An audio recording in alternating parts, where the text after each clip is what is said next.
마태복음 15장 29절부터 39절까지 말씀 한 절씩 교독하겠습니다.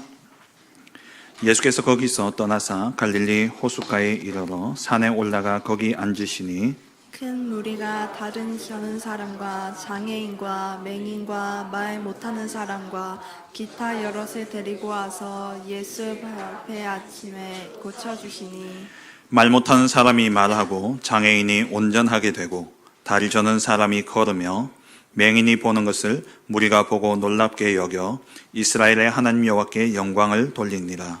예수께서 제자들을 불러 이르시되 내가 무리를 불쌍히 여기노라. 그들이 나와 함께 있은지 이미 사흘이네. 먹을 것이 없도다. 길에서 기진할까 하여 굶겨 보내지 못하겠노라. 제자들이 이르되 광야에 있어 우리가 어디서 이런 무리가 배부를 만큼 떡을 얻으리까? 예수께서 이르시되 너희가 몇 개가 있느냐 이르되 7개와 작은 생선 2마리가 있나이다 하거늘 예수께서 무리에게 명하사 땅에 앉게 하시고 떡 7개와 그 생선을 가지사 축사하시고 떼어 제자들에게 주시니 제자들이 무리에게 주매 다 배불리 먹고 남은 조각을 7광주리에 차게 거두었으며 먹은 자는 여자와 어린이 이외에 4,000명이 있더라. 다 같이 읽습니다. 예수께서 무리를 흩어보내시고 배에 오르사 마가단 지경으로 가시니라. 아멘. 우리 함께 옆 사람과 축복을 선언하겠습니다. 평안하십시오. 당신은 세계 살릴 선교사입니다. 오직 복음만이 나를 온전케 합니다. 할렐루야. 아멘. 예배는 하나님을 만나는 시간입니다. 예배를 통해서 우리는 모든 것이 살아납니다. 영과 육이 다 살아나는 시간이 바로 예배죠. 그래서 예배 시간에 가장 중요한 것은 하나님께 영광 돌리는 겁니다. 우리가 말씀 받는 시간도 중요하지만 예배 전체를 통해서 우리가 하나님께 온전히 영광 돌릴 때에 하나님이 우리를 만나주시고 하나님 우리에게 말씀하시고 우리가 그 말씀을 들을 수 있는 영적 상태가 되어지는 것이죠. 우리가 정말 이 시간 온전히 영과 진리로 하나님께 영광 돌림으로 말미암아 나의 영과 육이 살아나고 또 모든 것이 살아나는 그런 은혜가 있기를 주의 이름으로 축원합니다. 그래서 예배에 찬양하는 시간과 기도하는 시간, 헌금하는 시간, 또 광고하는 시간까지 모든 시간이 하나님께 영광이 되어줄 수 있도록 정말 여러분 마음과 중심을 모으시고 정말 경건함으로 하나님께 예배하는 그런 우리 모든 성도님들 되어지길 주의 이름으로 축원합니다. 오늘 주신 본문을 가지고 긍휼히 여기시는 그리스도라는 제목으로 함께 말씀의 은혜를 나누길 원합니다. 지난주에 우리 말씀을 통해서 우리의 절망이 곧 오직 그리스도께 우리가 나아갈 때에 그 절망이 곧 우리의 인생의 큰 전환점이 되어진다 말씀을 드렸죠. 우리의 절망은 하나님의 응답을 누리는 전환점이 되어지는 시간입니다. 지난주에 현장에서 우리 한 분을 만나면서 그분이 남편이 갑자기 쓰러지시게 돼가지고 움직이지를 못하시는 그런 가운데 계십니다. 그 일로 인해서 또 마음문이 열려지게 되어졌고 그러면서 예배, 우리 지교회 예배까지 오시게 되어졌어요. 우리 장령 지교회에 함께 참석하시는 분인데 근데 지금까지 교회를 한 번도 가본 적도 없으신 분입니다. 그런데 이분이 예수를 믿은 적도 없고 교회에 와본 적도 없는 그분이 지교회 예배에 지금 한 4번째 참석을 하고 계셔요. 그러면서 본인이 자기 성격을 이야기하시는데 자기는 자기 마음에 허락되지 않는 일들은 절대 하지 않는답니다. 근데 자기가 교회 예배에 이렇게 와가 앉아있다. 그리고 또 원래 11시 되면 가야 되는데 11시 반이 되도록 앉아서 예배 다 마치고 대화하고 가셔요. 그러면서 본인이 이렇게 내가 그런 성격인데 예배에 참석하고 있는 게 신기하다 이런 이야기를 하시더라고요. 그래서 그날 하나님의 절대 주권에 대해서 함께 말씀을 나눴는데 그 하나님 절대 주권에 대한 말씀을 듣고는 자기가 평생 살아오면서 이분이 되게 긍정적으로 사시는 분이에요. 그래서 지나면 항상 일이 문제가 해결되어져 있고 그러니까 다 그렇게 되어지는 걸로 생각하고, 그러면서도 지금 이 상황도 그렇게 생각하고 지나가고 있는데 한 번씩 이 속에 꽉 차 있는 게 이제 터질 때가 있다는 거죠. 그래서 제가 그랬어요. 그건 참는 거지 답이 아니다. 그러면서 이 말씀을 다 듣고 난 다음에 하시는 이야기가, 진짜 하나님이 하시는군요 라는 그러한 믿음의 고백을 하는 것을 들었습니다.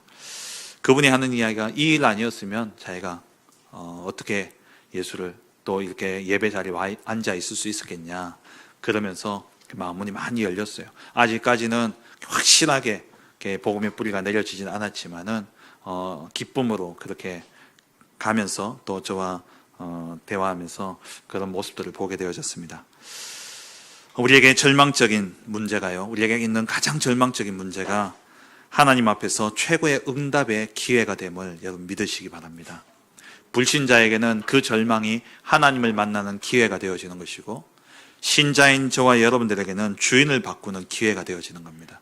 내 인생의 주인을 바꾸는 기회가 되어지죠. 왜? 절대 불가능의 문제 앞에, 내가 할 수 없는 완전 절망 속에서 우리는 그 바닥을 차고 온전히 올라가는 겁니다. 그리스도 언약 붙잡고 우리의 주인이 바뀌는 시간이요, 또 우리의 삶의 목적, 우리의 사명이 바뀌어지는, 사명이 발견되어지는 그 시간이 바로 우리의 절망의 시간이라는 것이죠.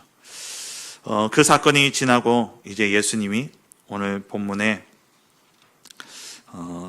거기를 떠나서 갈릴리 호숫가에 이르게 되어졌습니다. 이 여인의 흉악한 귀신 들린 딸을 둔 이 여인의 복음 받은 그 사건은 예수님 사역의 큰 전환점이 되어졌고, 또 이 유대를 향한 예수님의 사역이 이제 이방인을 향한 그러한 사역으로 확장되어지는 그러한 전환점이 되어졌죠. 이 시기쯤 해서 예수님을 향한 핍박이 본격화되어지는 그러한 시기였습니다. 이전까지는 예수님이 사역한 그 지역에 있던 회당의 교사들이나 또 바리새인들이나 서기관들이 예수님께 와서 질문하며 예수님과 대결을 이루었다면, 이제 마태복음 14장을 지나면서 예루살렘에서 파견되어져 온, 한마디로 본부에서 파견되어 온 바리새인들과 서기관들이 예수님을 따라다니기 시작했고, 예수님의 잘못을 찾아내기 시작했죠. 그리고 그 앞에 이 예수님이 마태복음 14장의 분봉왕 헤롯이 또 이제는 예수님을 이제 신경 쓰기 시작하는 그러한 시작이 되어졌습니다. 그러니까 한마디로 정치적으로 또 종교적으로 핍박이 시작되어지는 그러한 시간표 속에 예수님이 이제 유대를 떠나서 이방으로 사역을 시작하는 그러한 장면이 오늘 본문에 마태복음 15장에 나오고 있는 내용이죠. 그래서 예수님께서는 이제 헤롯의 통치 지역인 이 갈릴리 지역과, 그리고 또 그 유대교의 영향을 벗어난 이방인의 지역인 이 두로와 시돈 지역으로 예수님이 가시게 되어졌고, 거기서 사역을 하시다가 오늘 본문에 갈릴리 호숫가에 이르렀다 했는데, 이 갈릴리 호숫가는 유대인의 갈릴리 호숫가가 아니라 이 갈릴리 호숫가 가운데 이방인의 지역인 그 곳에서 예수님이 이제 사역한 내용들입니다. 마태복음에는 나오지 않지만 마가복음 7장 31절에 보면은 예수님께서 예수님께서 두로 지방에서 나와서 시돈을 지나서 데가볼리를 통과해 갈릴리 호수에 이르게 되어졌다라고 말씀하고 있죠. 이 데가볼리는 이방의 도시입니다. 그 이방의 도시를 지나서 예수님이 갈릴리 호수에 이르게 되었는데, 그 지역이 정확하게 어딘지는 나오지 않지만 우리가 유추할 수 있는 내용이 오늘 본문의 31절 말씀에 보면은, 이 병자들이 치유받고 난 다음에 이 사람들이 무리가 놀랍게 여겨 하반절을 보면 이스라엘의 하나님께 영광을 돌리니라 라고 되어 있죠. 그러니까 이들이 만약에 유대인들이었다면 이스라엘의 하나님께 영광을 돌렸다라고 하지 않았겠죠. 여호와께 영광을 돌렸다라고 할 텐데, 이들이 치유받은 그곳이 예수님이 그 시돈과 두로와 시돈 지역을 벗어나서 다음으로 찾아온 그곳도 이방인의 지역이었다라는 것이죠.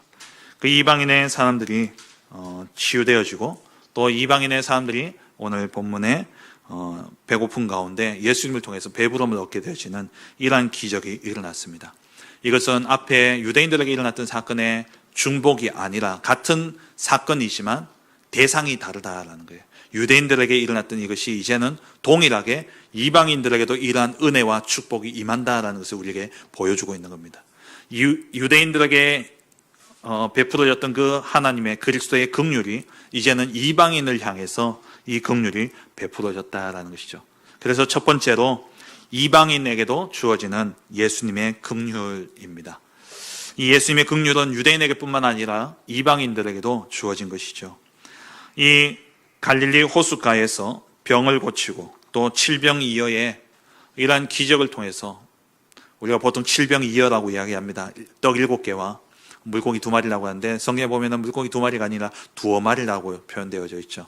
근데 이것을 이제 오병이어와 같이 외우기 쉽게 칠병이어라고 그렇게 이름을 붙입니다만은 이러한 칠병이어의 사건을 통해서 남자만 4,000명을 먹인 이 사건은 가나안 여자의 그 사건을 통해서 이방인들이 예수님이 하시는 이야기를 들었잖아요. 예수님이 뭐라고 이야기하셨습니까? 이 상에서 떨어지는, 주인의 상에서 떨어지는 부스러기들을, 그것들을 이방인들이 먹는 것처럼 그렇게 들려졌단 말이죠. 그래서 이 가나안 여자의 사건을 통해서 이방인들이 자기들에게는 이 유대인들이 받는 이 온전한 축복이 아니라 그냥 부스러기 같은 개에게 던져주는 그러한 축복이 우리에게 주어지는 것이 아닌가라는 이러한 오해와 이러한 착각을 가질 것을 생각해서 예수님께서 이제 이방인 땅에서 동일한 구원의 역사를 일으킨 것입니다. 오해되어질 이러한 것들을 생각하시면서 이방인들에게도 똑같이 병자들을 치유하시고, 그러니까 오늘 이 본문의 30절, 31절에 나오는 이 말씀은 앞에서 계속 반복되어졌던 그것으로 우리가 받아들일 것이 아니라 유대인들에게 그렇게 치유의 역사가 일어났던 그 역사가 처음 이방인들에게도 이 이방인들이 말 못하는 자들과 또 보지 못하는 자들과 또 듣지 못하는 이러한 사람들, 다리 저는 자들에게도 이들이 완전 치유되지는 이러한 기적의 역사가 일어난 거예요. 우리는 그냥 읽으면 또 일어났구나 이렇게 여겨질지 모르지만은 이것은 진짜 어떻게 보면 역사 가운데 가장 첫 번째로 일어나는 이방을 향한 기적의 역사인 겁니다.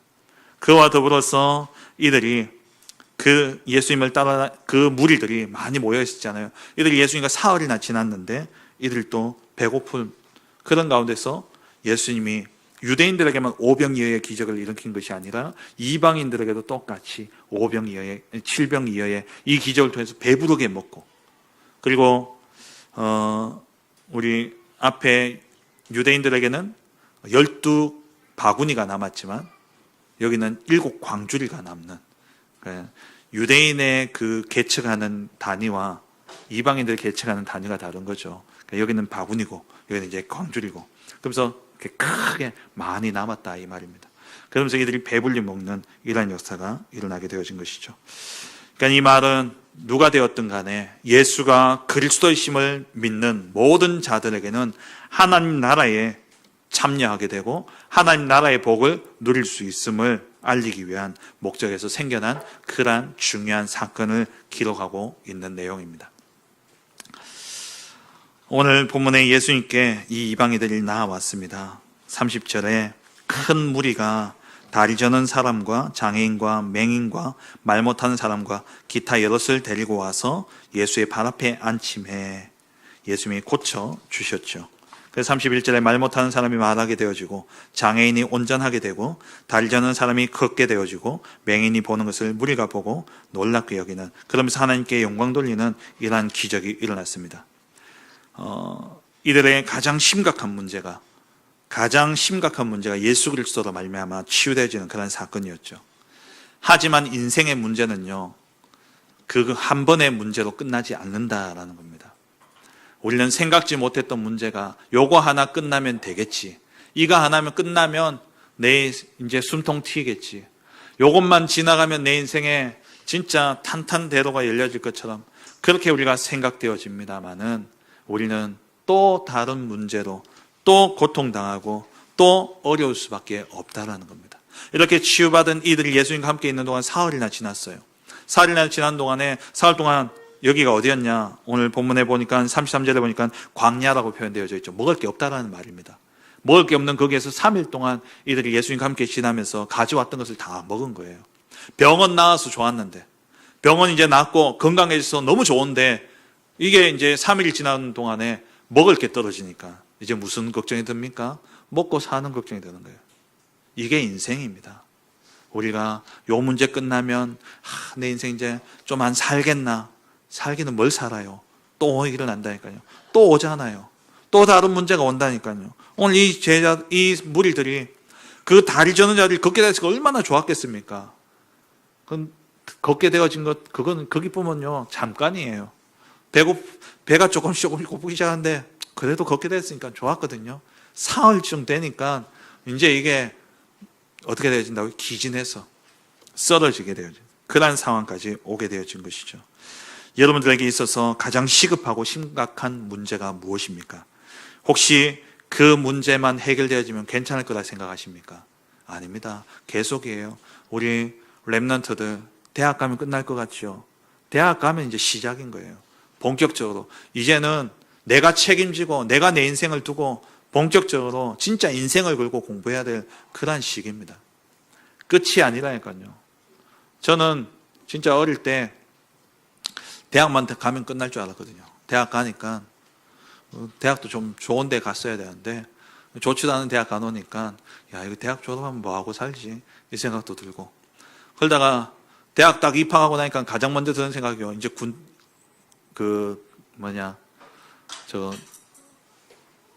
신체 검사 받으라는 거예요. 군대 가기 전에. 그거 봤는데 얼마나 마음이 떨리고 또 군대를 가야 되는구나. 제대할 때쯤 되니까 야 내가 이 어려운 걸 해냈구나. 야 내가 이제 제대했구나. 다 끝난 줄 알았다니까요. 복학하니까는 아무래요.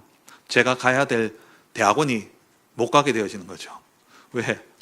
이 2단이라는 누명을 쓰게 되어지고 제가 이제 갈 수 있는 학교도 없어지고 그러면서 하나하나 끝나면 끝난 줄 좋은 줄 알았는데 끝나고 나니까 또 찾아오는 겁니다. 연애하고 있다가 헤어지고 나니까 야 이거 결혼이나 하겠나 싶어. 결혼하고 나니까 또 애들이 태어나니까 먹고 사는 문제 계속해서 인생의 문제가 계속되어지는 거예요. 우리의 관심이요. 진짜 문제 하나하나에 우리는요 관심이 갑니다. 내게 있는 문제 하나에 우리가 집중이 되어져요. 근데 오늘 본문의 말씀을 보세요. 오늘 사실 이들의 배고픈 문제는 누가 먼저 이야기하신 겁니까? 누가 먼저 이들이 배고프다고 예수님께 찾아온 게 아니라 예수님이 이들의 배고픔을 아시고 먼저 이들의 문제를 해결해 주신 겁니다. 그렇다면 우리의 인생에 앞으로 일어날 모든 문제 누가 아신다는 겁니까? 하나님이 아시고 그리스도가 아시는 거예요. 그 모든 문제가 내가 문제에 집중할 것이 아니라 내가 오늘 누구와 함께 있느냐에 집중해야 되는 겁니다. 내가 오늘 누구와 함께 하느냐. 사실 이 문제는 이들의 간구가 아니라 예수님이 먼저 언급하셨고 예수님이 먼저 앞서서 이 문제를 해결해 주신 거예요. 배고픔을. 그래서 오늘 32절을 말씀해 보면은 내가 무리를 불쌍히 여기노라. 그들이 나와 함께 있은지 이미 사흘임에 먹을 것이 없도다. 길에서 기진할까 하여 굶겨 보내지 못하겠노라. 예수님이 이들을 보니까 너무 안타까운 거예요. 이들이 3일 동안 있는 동안에 이렇게 힘든데 그냥 보내면 가다가 다 길에서 쓰러지지 않겠나. 그래서 예수님이 먼저 제자들에게 먹을 게 있냐라고 물으셨고 그 가운데 떡 7개를 가져오고 물고기 작은 생선 그 작은 생선 2마리를 가지고 와서 예수님이 기도하시고 나눠주는데 이들이 배불리 먹고 힘을 얻어서 돌아가게 되어진 것이죠. 우리는 문제 하나하나에 자꾸 집중하게 되어집니다. 근데 그 문제 끝나면 끝이 아니라는 거예요. 또 다른 문제가 오고 또 다른 문제가 오고 계속해서 문제는 올 수밖에 없습니다. 그러면 우리의 관심은 문제에 두는 것이 아니라 해결자, 해답에 우리의 관심을 둬야 되는 것이죠. 우리의 모든 관심은 지금 내가 누구와 함께하고 있느냐. 내가 그리스도께 우리의 모든 관심을 둬야 되는 겁니다. 그렇다면 우리와 함께 하시는 예수님이 누구시길래 우리는 그분만 바라보면 됩니까? 예수님은 하나님이십니다. 예수님은 하나님이시죠. 골로새서 1장 15절에 그는 보이지 아니하는 하나님의 형상이시요 모든 피조물보다 먼저 나시니다 말씀하고 있습니다. 예수님은 하나님이십니다. 그래서 예수님은 골로새서 1장 19절에 아버지께서는 모든 충만으로 예수 안에 거하게 하셨다라고 되어 있어요. 그럼 이 모든 충만은 무슨 충만이냐? 2장 9절에 보면은 골로새서 2장 9절에 말씀하고 있는데 그 안에는 신성의 모든 충만이 육체로 거하셨다라고 되어 있습니다. 신성이 뭡니까? 하나님. 그 하나님의 모든 성품이, 하나님의 그 모든 능력이 누구에게요? 그리스도의 육체 안에 충만하게 거하셨다라는 겁니다. 예수님은 하나님이십니다. 그래서 우리는 그리스도를 바라보면 됩니다. 그리고 이 그리스도는요, 창조주십니다. 그리스도는 하나님이시죠. 빌립보서 2장 6절 한 군데 더 보면요, 우리 같이 읽겠습니다. 그는 근본 하나님의 본체시나 하나님과 동등됨을 취할 것으로 여기지 아니하시고 그는 하나님의 본체 하나님이십니다. 그리고 예수님은 바로 창조주가 되시죠. 요한복음 1장 3절 만물이 그로 말미암아 지은 바 되었으니 지은 것이 하나도 그가 없이는 된 것이 없느니라. 우리가 그리스도 하면 2000년 전에 이 땅에 오신 그분이 그리스도라고 생각하시지만 이 그리스도는 영세 전부터 성삼위 하나님으로 함께 계시면서 이 땅의 모든 것을 창조하신 창조주십니다.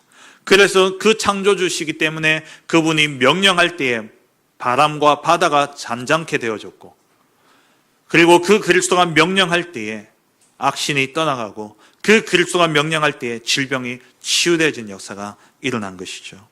골로새서 1장 16절 말씀에 우리 같이 읽어볼까요? 만물이 그에게서 창조되되 하늘과 땅에서 보이는 것들과 보이지 않는 것들과 혹은 왕권들이나 주권들이나 통치자들이나 권세들이나 만물이 다 그로 말미암고 그를 위하여 창조되었고, 모든 만물이 누구를 위해서요? 그리스도를 위해서 창조되어졌습니다. 이제 대통령 선거를 앞두고 있습니다. 우리가 누가 될 것이냐? 여러분, 나라 걱정을 많이 하시는 분들이 계시더라고요. 누가 될 것이냐 중요합니다. 우리가 물론 선택을 잘해야 됩니다. 우리에게 주어진 선택권이기 때문에 우리 정말 기도하면서 하나님 앞에서 선택을 해야 됩니다. 근데 결과는 하나님께 맡기는 거예요. 우리가 선택한다고 그 사람이 꼭 되어야 된다. 그것은 어떻게 보면 나 중심이고 내가 주인 된 겁니다. 내가 하나님 앞에 기도하고 하나님 앞에서 정말 하나님이 원하시는 그 방향과 뜻을 따라 내가 선택을 하는 거예요. 거기까지가 나의 역할입니다. 뽑히고 안 뽑히고 부정선거가 이루어졌던 어쨌든 거기에 뽑히는 것은 누구로부터요? 통치자는 하나님께로부터 말미암는 겁니다. 악한 자가 세워졌다. 악한 대로 하나님 쓰실 일이 있기 때문에 그런 거예요. 우리는 그 모든 상황 속에 하나님의 주권을 인정하고 기도하고 우리 자신이 하나님 앞에 서면 되는 겁니다. 오늘 읽었던 본문처럼 통치자들이나 권세들이나 만물이 다 누구로 말미암고요? 그리스도로 말미암고 누구를 위하여요? 그를 위하여 창조되어진 겁니다. 우리가 생각하기에 저 사람이 되면 안 된다고 생각했는 그 사람이 뽑혔다 할지라도 그리스도를 위하여 하나님이 하신 것이라고 우리는 고백하셔야 됩니다. 하나님의 절대 주권, 하나님이 행하신 것, 거기에 하나님의 뜻과 계획이 있는 겁니다. 하나님이 이스라엘 역사를 보세요. 이스라엘 역사 가운데 이스라엘 민족이 원치 않았던 역사가 더 많았습니다. 근데 그 모든 것 속에 누가 주권자로 역사하셨습니까? 하나님이 역사하신 거예요. 우리는 이 믿음으로 살아가는 겁니다. 모든 것이 창조주 되신 그리스도로 말미암아 되어졌습니다. 그리고 그 그리스도는 창조주시기에 모든 만물의 주관자가 되십니다. 골로새서 1장 17절 18절 말씀을 보시면요, 우리 같이 한번 읽어볼까요? 또한 그가 만물보다 먼저 계시고 만물이 그 안에 함께 섰느니라.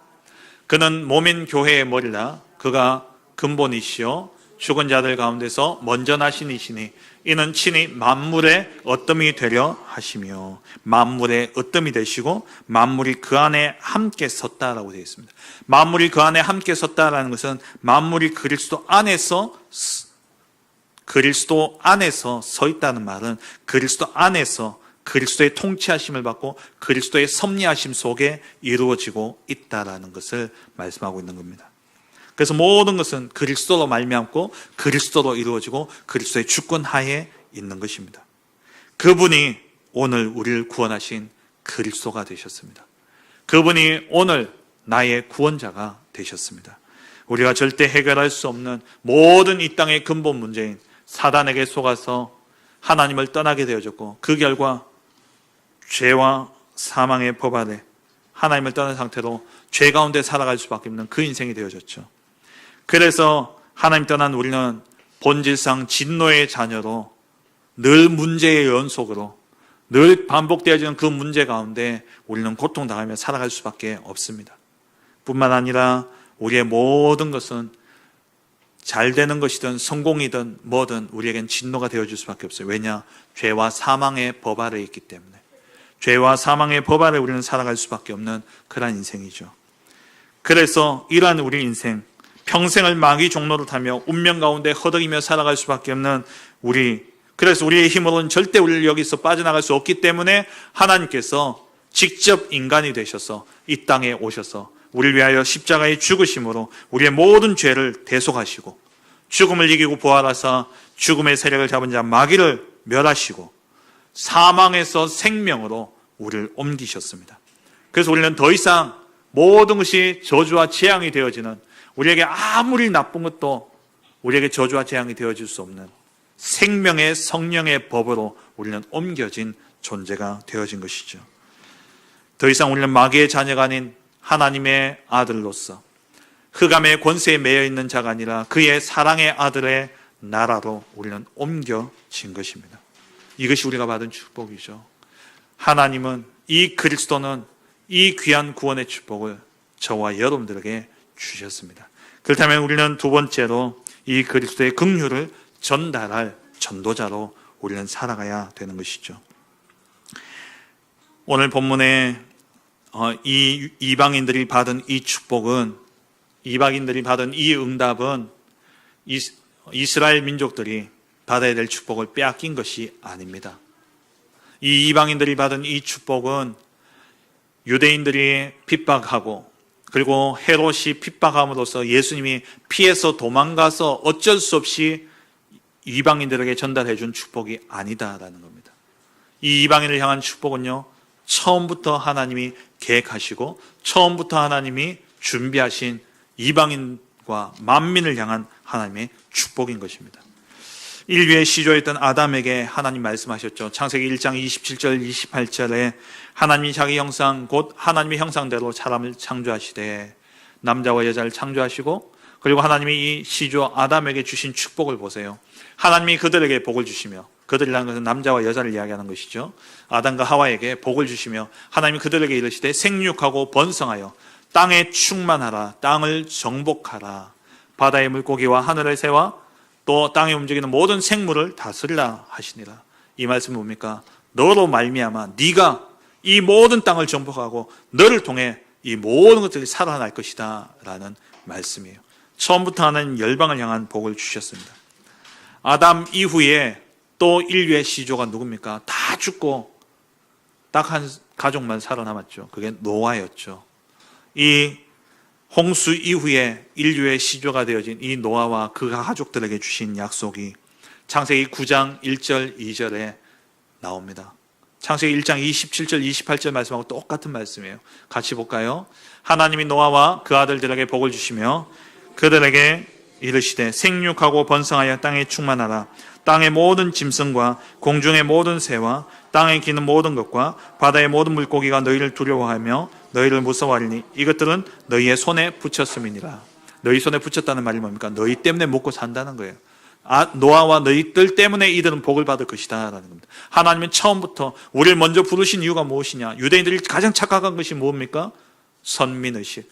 우리 민족을 위해서 그리스도가 오셨다. 우리 민족을 위해서 여호와가 오셨다. 그래서 다른 민족들을 개돼지처럼 여긴 거예요. 그래서 지난주에 우리 살펴보았듯이 예수님의 마음은 아닙니다만은 그 시대의 민족, 그 시대의 풍토를 예수님이 이야기하신 거잖아요. 자녀의 떡을 취하여 개들에게 주겠냐? 욕이라고 그랬잖아요. 개새끼라고 그랬잖아요. 개들에게 던져 주겠냐? 그게 옳으냐? 그 시대의 사람들이 생각하는 그것 틀린 거죠. 원래 하나님은요, 이 복을 유대인에게만 주신 것이 아니라 열방을 향해서 주신 거예요. 모든 민족에게 주신 것입니다. 유대 백성이 일어나기 전에 아담으로부터, 유대 민족이 자기 민족을 이루기 전에 누구에게요? 노아에게. 뿐만 아니라 그 유대 민족의 시조였던 아브라함에게도 하나님은 열방을 향한 메시지를 주셨습니다. 창세기 12장 2절 3절이죠. 이스라엘 유대 민족의 시조였던 아브라함에게 하나님 말씀하셨습니다. 내가 너로 큰 민족을 이루고 네게 복을 주어 네 이름을 창대하게 하리니 너는 복이 될지라. 너를 축복하는 자에게 내가 복을 내리고 너를 저주하는 자에게 내가 저주하리니 뭐라고요? 땅의 모든 족속이, 유대 족속만이 아니라 땅의 모든 족속이 너로 말미암아 복을 얻을 것이라 하신지라. 저와 여러분들은 구원받는 순간 우리는 열방의 선지자로 부름받았습니다. 저와 여러분들은 그래서 237 나라 5천 종족을 품는 것이 특별한 것이 아니라 당연한 삶이에요. 당연한 것이죠. 그리고 하나님께서 애굽에 종되었던 이 이스라엘 백성들, 한 나라의 제국의 종대 노예였던 이들을 이끌어내어 이제 주권을 갖춘 한 나라, 한 민족을 세우려고 이들을 애굽에서 건져내셨습니다. 그리고 이들을 이제 가나안 땅에 보내서 한 나라를 이루도록 하기 이전에 하나님께서 이들에게 주신 언약이에요. 출애굽기 19장 5절 6절 말씀에 보면요, 우리 같이 읽어보겠습니다. 세계가 다 내게 속하였나니 너희가 내 말을 잘 듣고 내 언약을 지키면 너희는 모든 민족 중에서 내 소유가 되겠고 너희가 내게 대하여 제사장 나라가 되며 거룩한 백성이 되리라. 너는 이 말을 이스라엘 자손에게 전할지니라. 아멘. 이들이 먼저 하나님께 택함 받았어요. 내 민족, 세계 모든 민족 중에서 내 소유가 되겠다. 근데 그렇게 부르신 이유가 무엇입니까? 제사장 나라가 되기 위해서예요. 제사장이 자기를 위해서 제사를 드립니까? 제사장은 누구를 위해서 드립니까? 그 백성들을 위해서 드리는 거예요. 이스라엘 민족들이 먼저 부름받은 것은 누구를 위해서요? 열방을 위해서 부름받은 겁니다. 그래서 하나님은 이 오늘 본문에 예수님이 많은 병자들을 고치셨는데 이 이방인들을 고치시고 이방인들을 배불리하게 하신 것이 유대인의 부스러기를 준 것이 아니라 원래 이들에게 주어진 축복이라는 사실이에요. 그래서 예수님은 또 승천하시기 전에 제자들에게 이제 예수님이 떠나가시면 새로운 시대가 열려집니다. 이제 성령 시대가 열려져요. 그 새로운 시대를 열어갈 제자들에게 예수님이 뭐라고 말씀하십니까? 마태복음 28장 19절에 모든 민족으로 제자를 삼으라 말씀하셨어요. 그리고 마가복음 16장 15절에는 온 천하에 다니며 만민에게 이 복음을 전파하라 말씀하셨습니다. 사도행전 1장 8절에는 땅 끝까지 예루살렘, 유대, 사마리아 땅 끝까지 이르러 내 증인이 되리라 말씀하셨어요. 우리가 받은 이 축복은 나만의 것이 아닙니다. 우리가 받은 이 축복은 바로 열방을 향하여서 모든 민족에게 증거하라고 주신 하나님 우리에게 주신 축복이라는 사실이에요. 그래서 베드로전서 2장 9절에 하나님이 우리를 부르신 이유를 말씀하시죠. 우리 다 같이 믿음의 고백을 하겠습니다. 베드로전서 2장 9절입니다.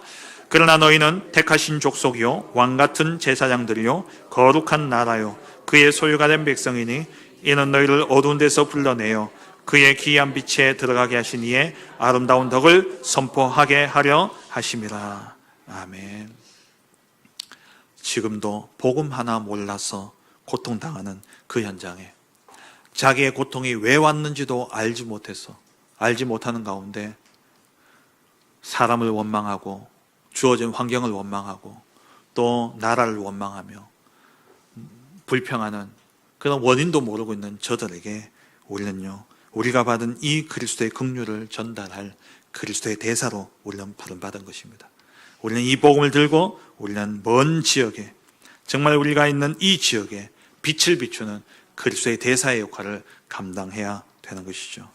먼저 정말 여러분들 내게 주어진 그 지역을 두고 정말 기도하시기 바랍니다. 이 지역에 그리스도의 빛이 비춰질 수 있도록 정말 저와 여러분들을 통해서 오늘 본문에 일어났던 이 기적의 역사가 일어날 줄 믿습니다.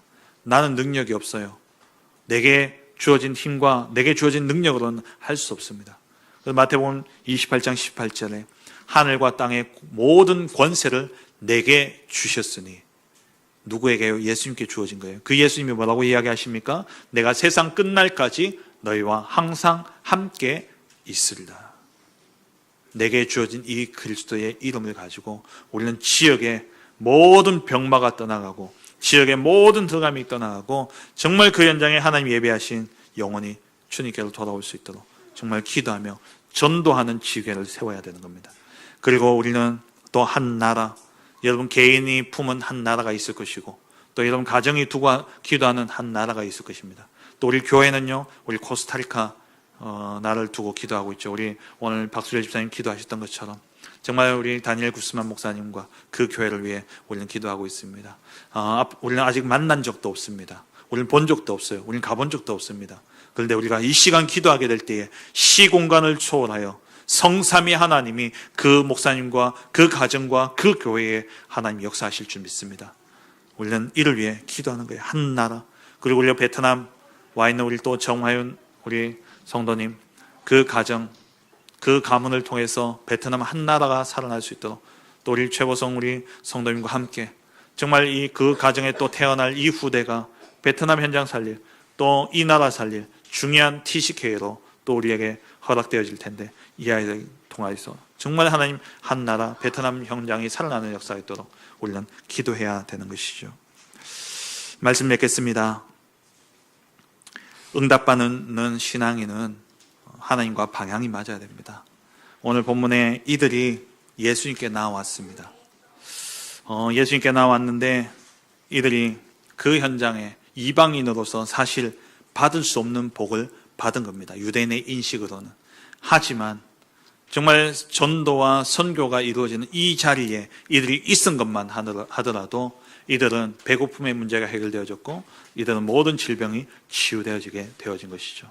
여러분 삶에 많은 문제들이 있을 겁니다. 여러분 삶에 계속 끊이지 않는 문제들이 일어날 겁니다. 가장 먼저는 우리는 그리스도께 우리는 나아가야 되는 것이고, 그리고 우리가 있어야 될 자리는 어디냐? 바로 전도와 선교의 자리에 우리가 있어야 되는 겁니다. 그러면 마태복음 6장 31절, 32절, 33절까지 말씀처럼 그러므로 염려하여 이르기를 무엇을 먹을까, 무엇을 마실까, 무엇을 입을까 염려하지 말라 그랬죠. 왜요? 이는 다 이방인들이 구하는 것이라. 너희 하늘 아버지께서 이 모든 것이 너희에게 있어야 할 줄을 아시느니라. 너희는 먼저 그의 나라와 그의 의를 구하라.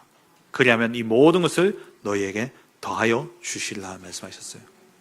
여러분 삶의 현장에 어떤 문제가 있든 우리는 문제에 집중할 것이 아니라 모든 문제 해결자 되신 그리스도께 집중하고 그리스도께 나아가고, 내 삶의 문제가 더 시급한 것처럼 보여지지만 그보다 먼저 내가 전도와 선교의 방향 맞추게 될 때에, 하나님의 소원, 거기에 방향 맞추게 될 때에 하나님께서 미리 아시고 우리의 모든 필요를 채우시고 우리의 모든 삶에 풍요를 허락하실 줄 믿습니다.